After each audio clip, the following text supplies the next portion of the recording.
Introducing first. In the blue corner, Ryno's sports cards. In the pink corner, the Neon Ghost. We've been over the rules. There are no rules. This is the Neon Rhino Show. Good morning, sir. So went with the shop background today. I went with the shop background, because I didn't want to. I wanted to be able to wear black because I enjoy wearing black throughout the day, and I was tired of the Mecca high, Mecca honey ho. So I went with the shop background from now on. A little Oh, bit brighter, kind of shows off what we do.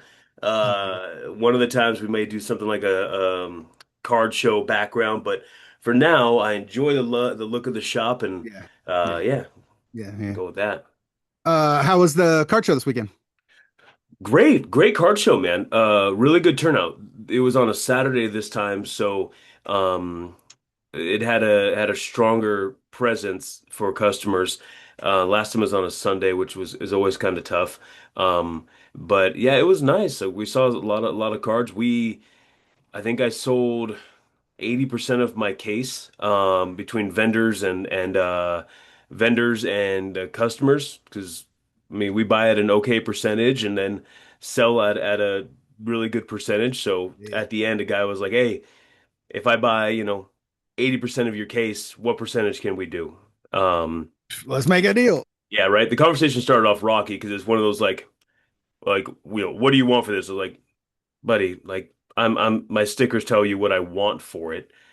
I have room to have a conversation, and like Omar's there, and Bailey, and they had just got done screwing with me before, so they thought I was being a jerk to this guy because I was mad at them for screwing with me about something. And Bailey's like, no, he just gets pissed off when people walk up and they do the like, what's your lowest? I'm like, buddy, like So, we can't start a conversation with what's your lowest. I hate that start. I hate that start. what is in your, because you've done thousands of these things, what is a positive opening line someone could say when they see a card? Maybe it's priced a little more out of their budget or whatnot, but what is Yeah, a good opening line someone could say to spark, other than the obvious, hey, how you doing, blah, blah, but what is a yeah, good dude. starting? Are you open to offers? Are you open to strong offers? Are you open to communication for some of these if I make a stack?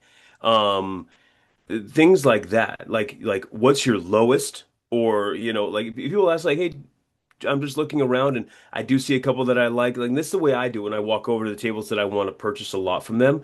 I walk over and I do the hey, I'd like to make you an offer on a couple of these. I feel like it's going to be a strong offer. Are you okay with that? And like that's the way that I start with it because I want them to know like I appreciate what their sticker value is on there. I would like to have a little bit of percentage room for me to make it, but I also respect that you're the one here to make money as well. Because like I think that's one of the misconceptions that a lot of people get is like they're like, "Oh, like we're all just trying to make a buck here and sell things." Like, "Yeah, but I paid for the table. Like I'm on this side of it." But I also respect the other side of it as well, and that's kind of where it gets kind of like that muddy water a little bit. That just because you're buying a table, should you be able to buy it at a lower percentage? Like, yes, I do feel like you should be able to buy it at a different percentage if you're the one sitting on this side of the table, Yeah. because I will sell it at a better percentage as well for you to make some money on the other side of the table too. So it goes both ways.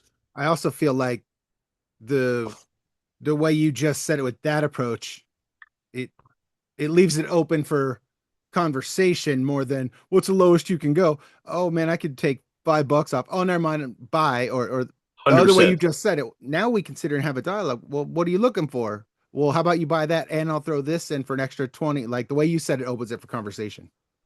It does. And the way that it's approached can kill the conversation before it begins, like you just mentioned. And that's what it did Saturday with the gentleman at the end, but it recovered where I was like, you know what? Let me explain to him why that I don't appreciate that approach. See if he'll change his approach with it and if we can progress. And he did. He changed his approach with it and he understood where I was coming from with why that is like a trigger for me when people do that. And then we are able to work out a large deal for him to take Nice. a large percentage of of our cards, and he'll be able to make money too. He walked straight from our table back over to his table and had two people waiting to sell him more stuff. So I mean, he does good business at shows. Yeah, and we worked it out. Now we have a relationship. Yeah. And that's the big thing in this is relationships. As we've talked about relationships, community. Yeah. Like I love when I post stuff not on our show's Instagram, but like on my own Instagram. And I saw Sasquatch or Tim, like when they like it, and I'm always like, oh, that's right. I know bigwigs up in this other Yeah. industry. This is Yeah. awesome. Yeah. Yeah, Yep. absolutely. Yep. I need you. Your boy did some good card stuff the last couple of days. I'm proud of myself, but you have to explain to me what is the Topps buyback thing and why is it a big thing? So Topps does buyback, and it started with baseball. It started with the MVPs for baseball a few years ago, and so it was Shohei Ohtani and Aaron Judge, and then it was them again. It's been back to back them for multiple years now, where the it was in Chrome. So in Chrome baseball, you were able to bring in the Shohei and the Judge, and the base was $20. And then that would be in shop credit for whatever shop you went to. Like we're a Topps dealer, so we take in the Topps buyback. It goes up from there for different parallels of that card and numbered versions. It doesn't count with inserts or anything like that, and it doesn't count with like autos, but it does, like your numbered cards can get very, very, very expensive for the buybacks. Get you some really good store credit. So like if you're doing football, Matt Stafford was the buyback because he was MVP last year. So he's buyback currently right now for all the shops. Any of those in the 2025 Topps Chrome football that you pull of Matthew Stafford, you could bring him in and get shop credit with it in any hobby shops that are participating. But is it only a certain card in the Chrome set or is it any Matthew Stafford It's his base card and then any of and the the parallels off parallels that? of Okay. that base card. Okay. Yeah, so it wouldn't be any of like the inserts that they do. Yeah. Yeah. It wouldn't be any of those. It wouldn't be like a case hit Matt Stafford. It would only be the base version, which is $20, and then it'll go up from there with the parallels and numbered of that base version. And what is the point of like why does Topps do this? What is it? What do they then do with that card? Like what is the point of this? So then they stamp them and they put them back in the sets next year. So you can actually get an MVP stamped buyback card in the set. And what's dope about that is that Aaron Judge and Shohei, like they did, they because they went back to back to back with it, you can actually get stamped ones and then redeem the stamped ones for even more money in the set. So the So stamped that's kind ones of what they go up do. in value. Yeah, they'll buy them back. They'll use them for special autographed ones. Like they'll throw Matt Stafford's like autograph on one from like a buyback with it and make it a little bit more expensive. Like Topps Baseball, like Archives Baseball, they have older cards and they get them autographed and they'll stamp the older cards archive. So they'll do that as well. Like we opened up some baseball recently that had it stamped on it and said it's a Topps buyback, and it was an older like 1966 card. So like they'll throw old school cards in there, but with a stamp on to know that you'll know like Topps had that they stamped it as a buyback. Okay. Okay. So I'm Yeah, asking because Chrome WWE is doing a buyback for Roman Reigns and Liv Morgan because they won WrestleMania. they did. So that day we talked. Kid was homesick. I happened to have a blaster box in the closet, and I was like, you know what? She's sick in bed. Like this would be a perfect time. So I go lay in bed with her. We open a pack and we pulled the numbered orange refractored Dominic Mysterio. Some other sick cards in there, but I pull the base Roman Reigns. And I was like, wait, there's like a buyback thing with what's going on. It's a couple days later, Saturday. We're out running errands, and I'm like, let's go see if this is a real thing. I don't know. Taking it into place, and they're like, oh yeah, it's real. Like, let's go. Get store credit, get another blaster box, pay the difference, come home, kid and I open it. I really like the what are they, eras of excellence that are in those. I like Yeah. those, but we're opening. So in one blaster box, we get an orange refractor numbered Dominic Mysterio. Get the Roman Reigns buyback, take it back, trade it in, get another blaster box. In that blaster box, we pull a numbered 312 out of 399 Cab. pink Rhea Ripley. Oh, so sick. Yeah, mommy. So Yeah, we went from just one that I happen to have in the closet, kid being sick, open it, and I sent you a picture. That Dominic Mysterio card's sick. it's clean. Was like, hey, this buyback thing, let's go see if it's, it is what it is. It is. So then pay the difference, get a blast. I did that blaster box, a numbered pink mommy. I was like, here we Yeah. go. Like that's why we do this. This is fun. No, I absolutely love what Topps does with that with the hobby shop. So it's kind of cool. It was tough, and I'll just talk about my experience with it real quick. Is that so you're able to you gather all these in from the customers, and then we send them into Topps. We fill out a form, send them into Topps, then Topps pays us. It was when it originally started, you could send them in like weekly to Topps, right? And then Topps pays you out because I'm a smaller shop and like products expensive for us to purchase, products expensive for the customers. Like if a customer walks in with hundreds and hundreds of dollars of these buybacks, like on a good weekend, we can get $500, $600 worth of these buybacks. They turn that into getting a box. Well, they might buy my last box for the $500 credit to where I actually had like, good margin in that where I'm like, bah, like Yeah. okay, like I don't have that to sell, which is the idea of it that they get to buy more, right? So they're going to buy singles, they're going to buy more boxes, which is great because they do. I'm speaking from a smaller card shop side of it to where with some of those boxes, when they take those and we're waiting for Topps to pay us back, that's where it's kind of like, holy crap. But Topps is actually really fast at it now. Like your bank account, everything's loaded, they're good to go. So like you get paid back really quickly, but you can only you can't submit it weekly anymore. There you have to like gather a bunch of it, have them separated, which is easy peasy, and then you send them in. I forgot what the schedule is with it, but it's not as frequently. You can only do like a couple times per buyback series. So Yep. like larger card shops like DJs, they're sitting on thousands of dollars before they send them in, and then they get a reimbursement into their bank account from Topps, which for them it's easy peasy. They have cases of stuff there. Yeah. Yeah. Yeah. Yeah. Did you see the videos I sent you? Which ones? The ones with Chael and George Masvidal? Oh man, that's getting wild. Have you been following that? Oh yeah, I follow it. I Dude. love it. Dude, if they actually fight in Oh my, Masvidal's thing, it would have to be in Masvidal. Well, I was thinking if I can see Chael making it happen. Well, first off, for people who haven't, because I'm going to ask our guest about it later too, because he's all up on it. Uh, if you don't know Chael and you don't know George Masvidal, I can't help you with that. I'm sorry, you're listening to the wrong show. But Chael's Chael. He said some stuff. I'm not sure if George took it the wrong way, like how it went, but then George said some stuff. And this back and forth is my thing is, remember when, and he definitely crossed the line, but remember when Colby crossed the line and talked about Masvidal's kids? yeah, Masvidal rolled up on him in Miami, punched him. I don't think we're at that level, but we are also talking about George Masvidal. He is kind of a fight on sight thing. And so yeah. this conversation between the two, the back and forth, is almost reaching a fight on sight thing. If it didn't happen in George's, I could see it maybe happening in that new RFA thing. Like I mean, not the American, not That, wrestling, right? that, yeah, Yeah, but the problem is that Masvidal wouldn't Masvidal do would it. wind up punching him and doing something stupid because Yeah. I think Chael would have a really good shot at wrestling with him because Chael's a great wrestler, great grappler, even being a little bit older, he's strong. I want to, you made a reference to something to like the on-site of George Masvidal. That bothers me, man. Like I'm a 44-year-old man that used to love getting into fights and was just a little bastard when I was younger. I get older and I realize it. I start to realize it more now. Like Masvidal with that Colby Covington thing, he a sucker punch.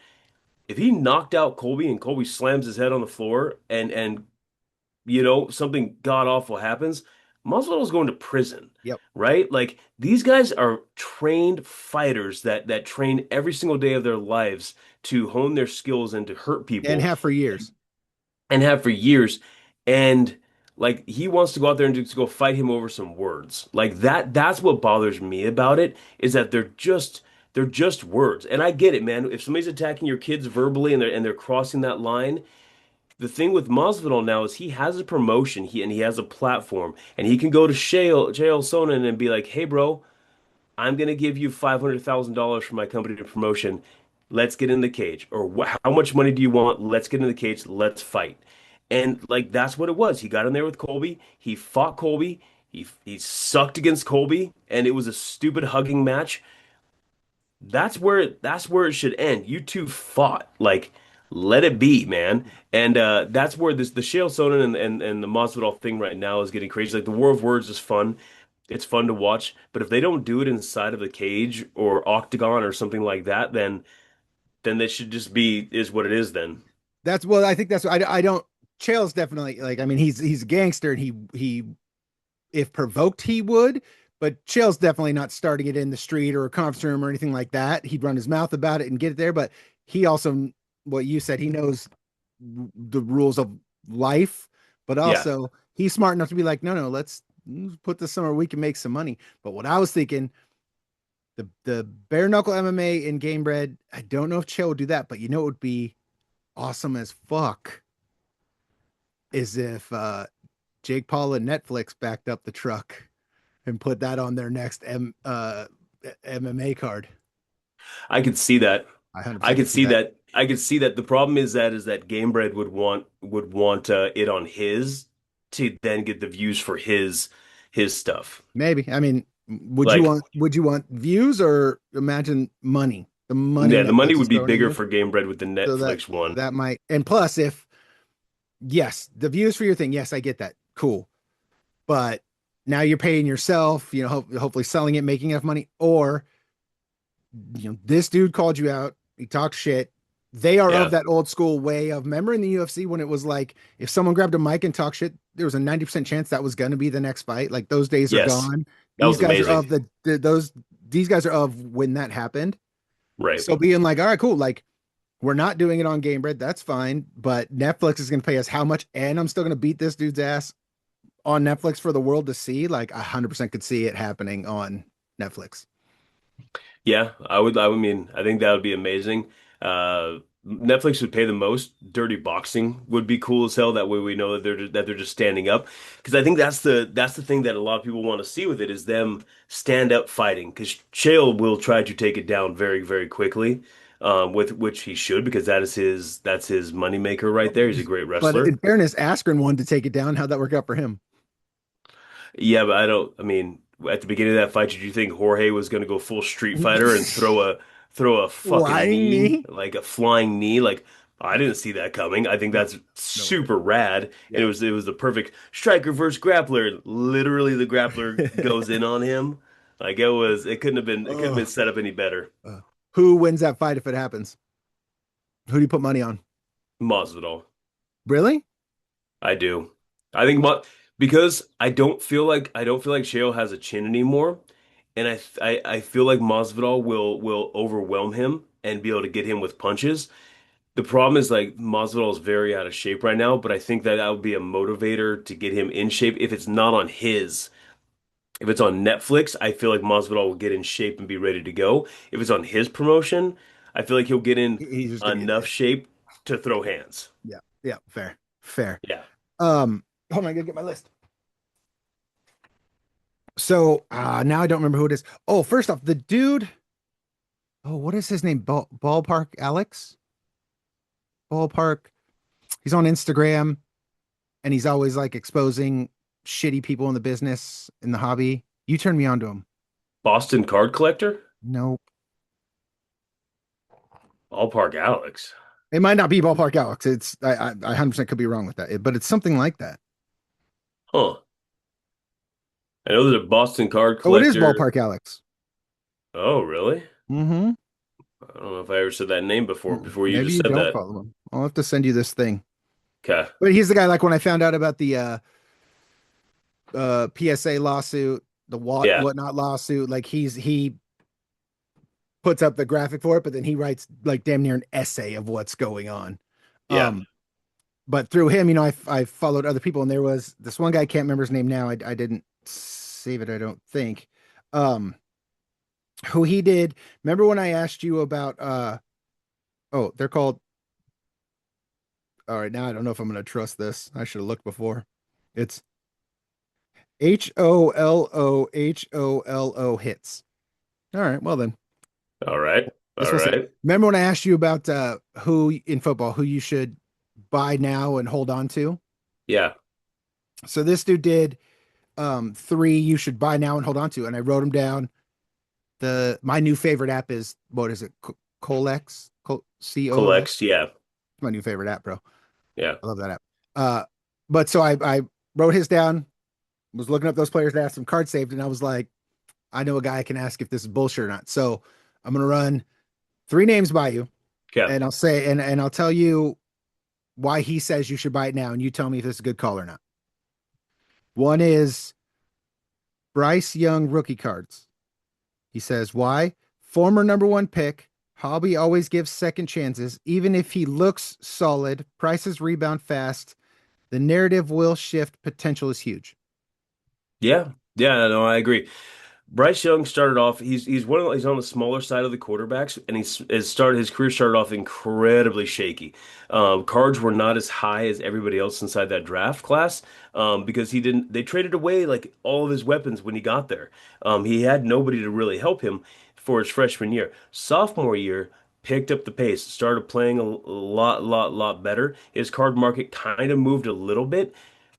I agree somewhat with him. The problem is going to be is that Bryce has such a big hurdle to get across for his card market to jump. It's going to take more than like the one or two games that it would take the average Joe quarterback to play well for their card market to move.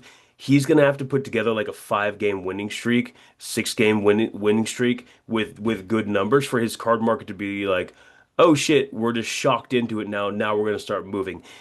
Is it a good buy? Yes. The cards can't get, I mean, they can get lower, I guess. Like I'm saying, like they're pretty damn low as they're sitting right now. So if you're gonna purchase his cards, look for the PSA 10 rookie cards, look for the silvers, look for the lower numbers, look for anything under 100 for serial numbered.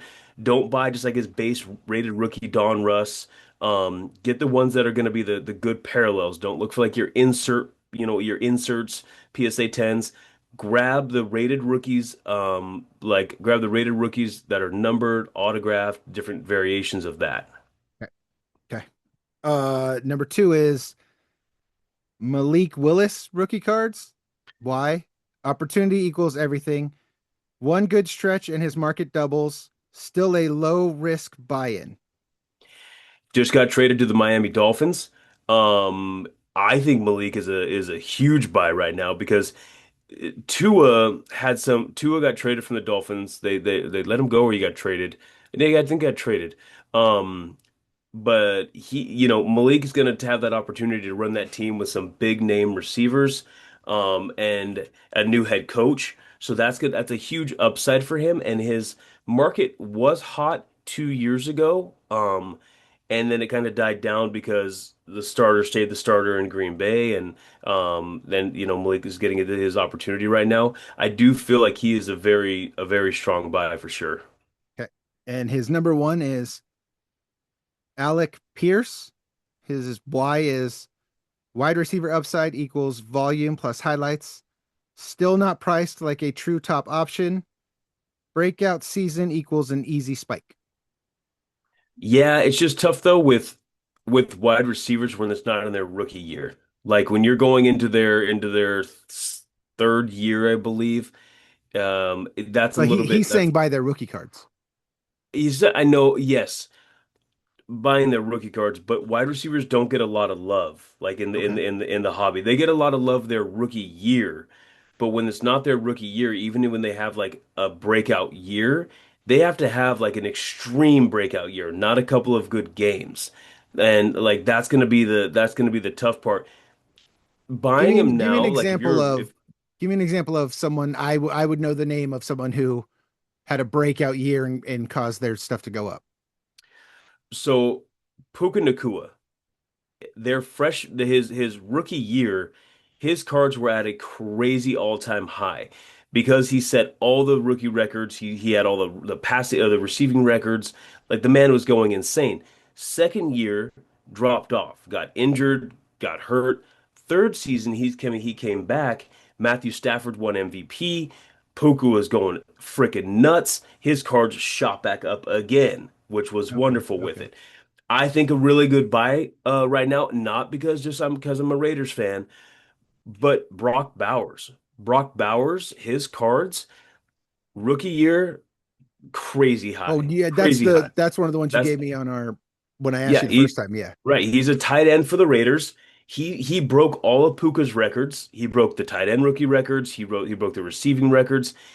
And he did that with Gardner Minshew, right? So then now you go through a season where there was Geno throwing to him. Obviously didn't work. Very bad dynamic with coaching and everything else like that.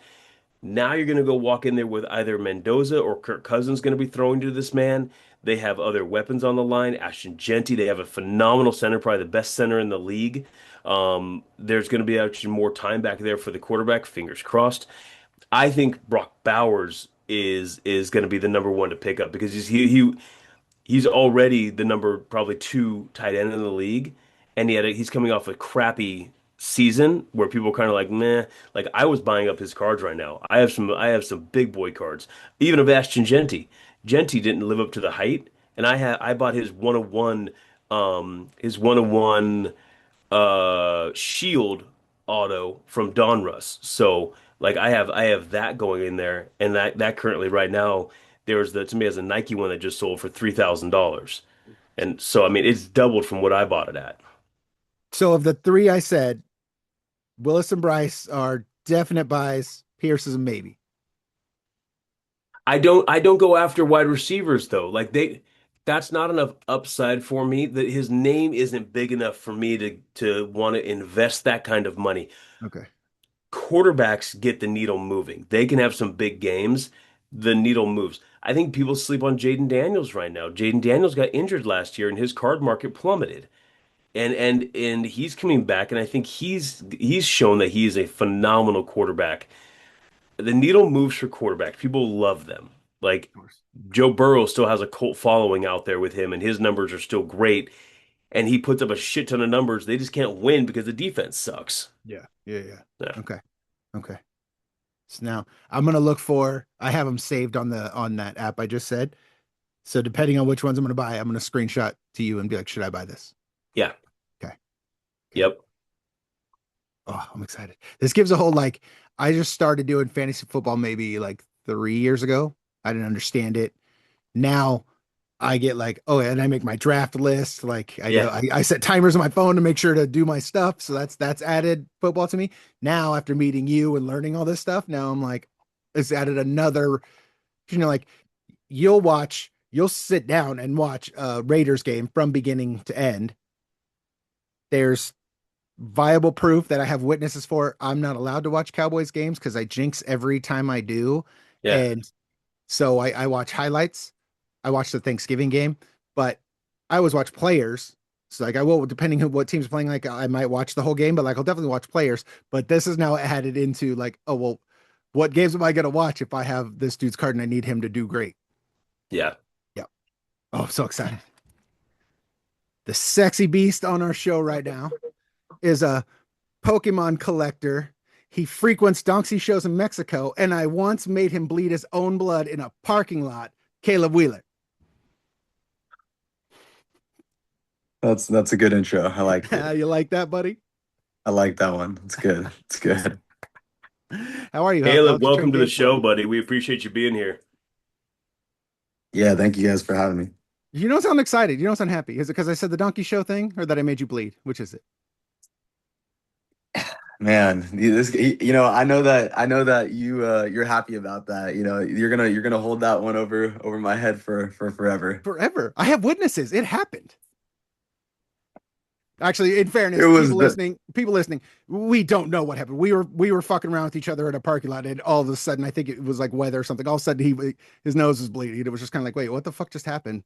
But I did not catch him. I No, did not no, get you him. no, you pu- no, you punched me right in the face, dude. No, Right in the face. that's Right in the exactly what face. happened. Right, nice. I tried to bite that fucking nose ring out. I can't lie to the people. No. Hey, Ryno and I were just talking about. Have you been following the Chael Jorge Masvidal stuff? Oh, I love that it froze. Yeah, he's calling him a lesbian and stuff. Yeah. Have you if they fight, I Yeah. think if they fight, it should be on the next Netflix MMA thing. If they fight, who wins that Yes. fight? Oh, Jorge Masvidal. Oh, I got 2-against-1 here, guys. Come on. I'm taking Chael. Uncle Chael, I don't think Uncle Chael's getting it done. I think he's got a little bit too many years on him. So That's what Ryno said too. Yeah, I said the same thing. Hey, I want to pivot a minute because I missed it. There was an amazing smoker this weekend at is it the West Coast Fight Gym? What is the name of that one, Caleb? yeah, yeah. West West Coast Fight Club. Yeah. Fight Club. Okay. 'Cause I know there's another gym down south, a West Coast gym down south as well. They Yep. had a smoker. I only made it for the final fight over there with Batman and Emmanuel. I missed your grappling match. Tell us your opponent's name. What was his name? I know you and I chatted about it before, and you had your feelings about it. Your original opponent fell out, correct? And then you got scheduled a new one, Yeah. which is unfortunately been the case for a couple even of your MMA fights. But we'll talk about that in a minute here. But tell me about the Smoker brother. Who did you grapple with? I know the outcome. I want our people to hear the outcome. Yeah, no. So his name was Riley Hawkins, I believe. He stepped in on a short notice. Um, it was yeah, a really good match. Believe he's a blue high level blue belt. And very very skilled guy. I ended up finishing it with a Darce choke in the second round.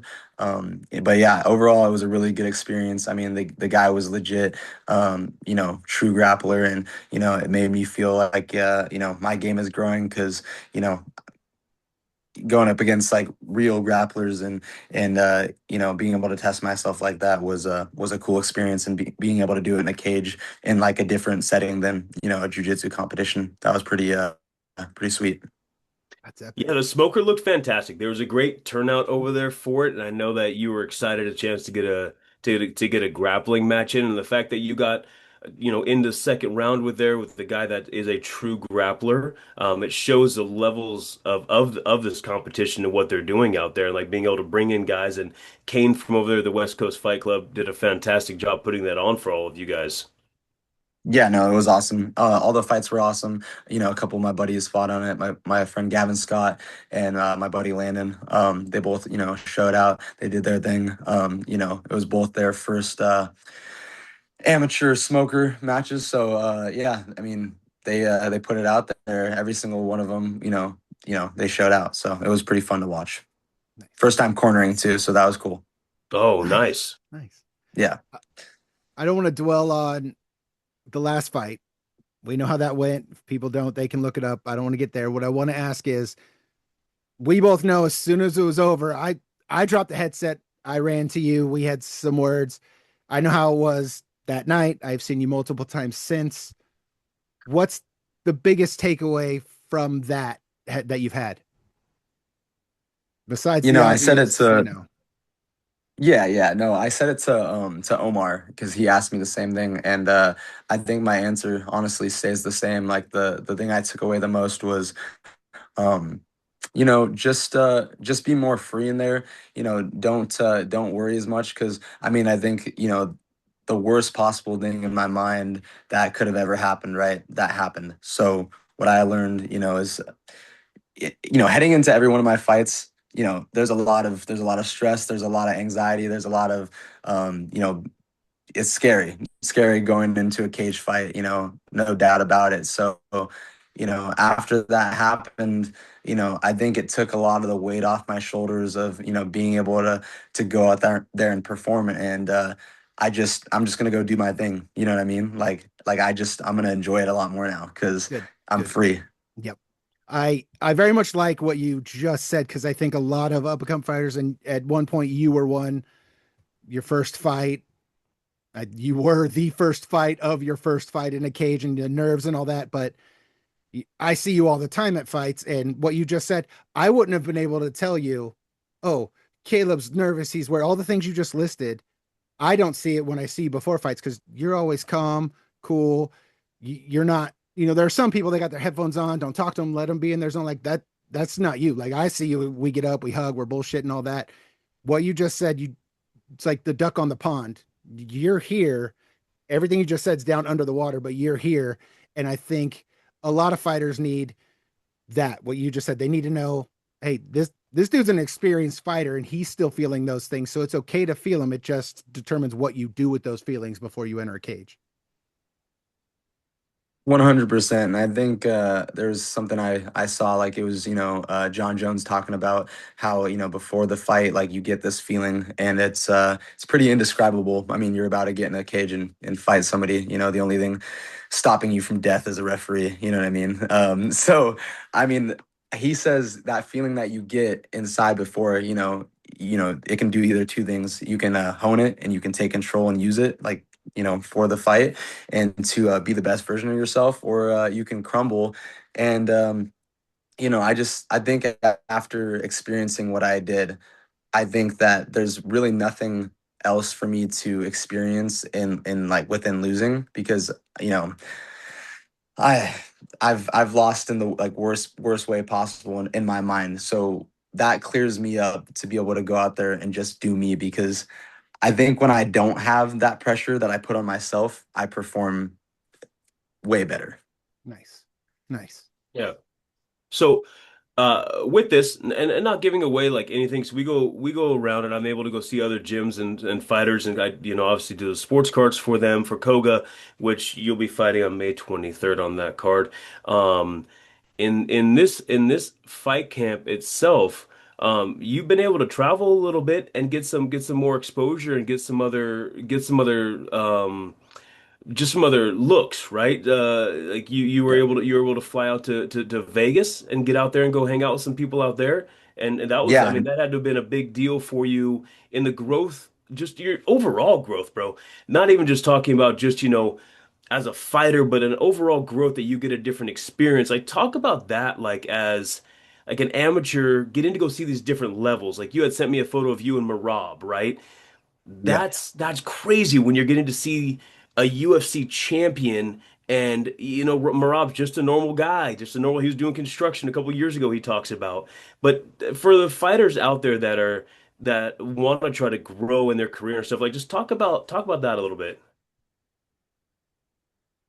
Well, yeah. So I'll tell you about the Vegas trip. So I just went down last weekend or the weekend before to Vegas to go train at Syndicate and 10th Planet MMA. So I got to roll around with Jordan Levitt, roll around with some up and coming guys who are about to be on the Contender Series, 10-1, 5-0, really really good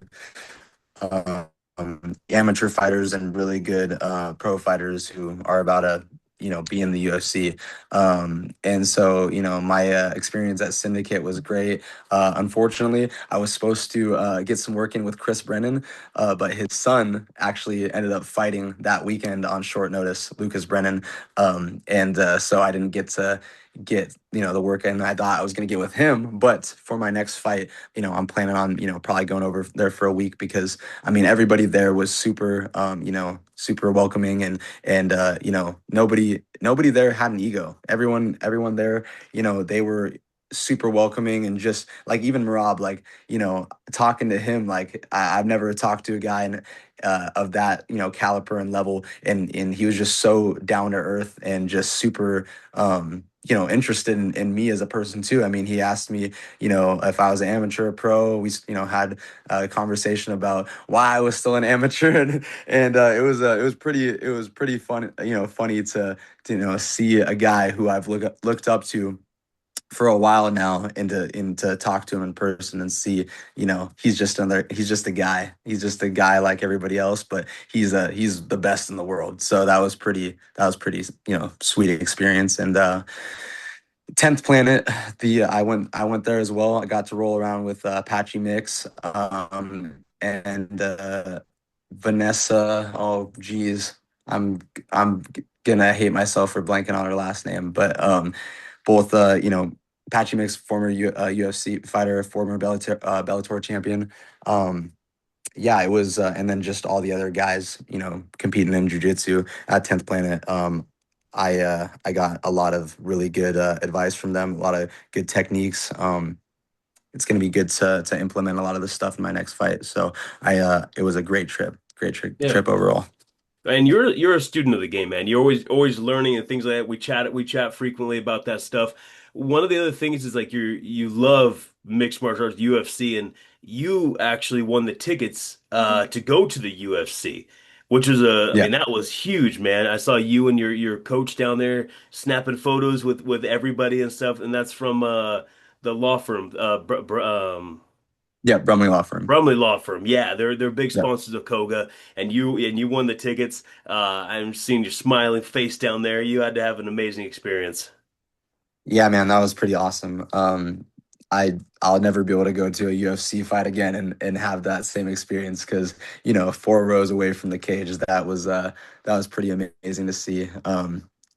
Seeing Bruce Buffer, Kyle Brahalio, Yair Rodriguez, all these guys, you're like 5 rows away from, Mighty Mouse and his retirement campaign and all that stuff. That was pretty cool to see and be there. And from top to bottom again, the Seattle card showed out, so that was pretty fun to be a part of that. And thank you to Brumley Law Firm again for the tickets because yeah, it was amazing. Nice, nice. What I know, do you study game film? Do you study game tape? Have you seen stuff on your opponent, or you just I like, do, no, I do, fight a fight, yes. let's go? I mean, it's a little bit of both. I mean, I think that whenever you can, be able to download some information, some things that they like to do, it's always a good thing, right? I mean, I'm sure he's done the same exact thing with me. He's probably watched a couple of my fights. I mean, I'm sure I have some tendencies, but people's games are forever evolving, always changing. So I mean, I don't put too much weight in it, but it's nice to kind of see their movements, what they like to do. You know, I I mean, what I've gathered from this guy is he's gonna go out there and he's gonna throw fucking hands. Let's be honest. This guy's gonna try to come forward. He's gonna be aggressive and he's gonna do his thing. But I'm here to do the same exact thing as he is. So Nice. What is yeah. we're what 2-3 weeks out, so training camp's going strong, all that. What's the one meal you're looking forward to most once all this is said and done? Oh man. Oh man. And do not say Raising There's Canes. so many. I will fist fight you if you say Raising Canes. Well, that's definitely one of them. No, but immediately after, it's gonna be chicken bacon ranch pizza from West Side. Nice. Nice. Well, they're Yeah, actually sponsors of CoGa. it's a You strange. know what? They're sponsors of CoGa. I think we can make that happen to have one on hand for you after your match. Oh my. I will talk with Omar because Westside Pizza is a new sponsor of CoGa. And maybe we can make Wow. that happen. Wow. Bring it in the cage after his victory. If he wins, That have Ed Herman bring it to him. Right? Right? that might be the best thing I've ever heard. Oh my. That's